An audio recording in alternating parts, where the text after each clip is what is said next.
রাহাত, কি হয়েছে? এত রাগ কেন? মা, আজ স্কুলে আমি বড় একটা ভুল করেছি। স্যারের দেয়া কাজ আমি করিনি, আর তার উপর বন্ধুরা জিজ্ঞেস করলে আমি মিথ্যে বলেছি। ওহ, তাই বলে তুমি দরজা এমনভাবে বন্ধ করবে? আর ভুল করলে মিথ্যে বলতেই হবে? আমি ভয় পেয়েছিলাম, ভাবলাম স্যার রাগ করবেন আর বন্ধুরা হাসবে। ভয় পাওয়া স্বাভাবিক, কিন্তু মিথ্যে বলা কখনো সমাধান নয়।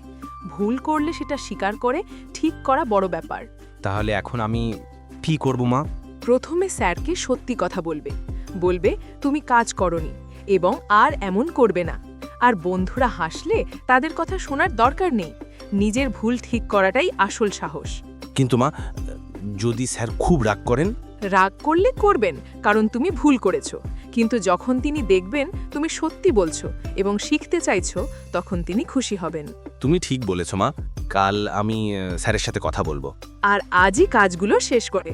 ভুয়ে করে খারাপ নয়, কিন্তু ভুল থেকে না শেখা খুব খারাপ। ধন্যবাদ মা, তুমি না থাকলে আমি বুঝতেই পারতাম না। আমি তো আছি তোমাকে শেখাতে, আর তুমি আছো ভালো মানুষ হতে।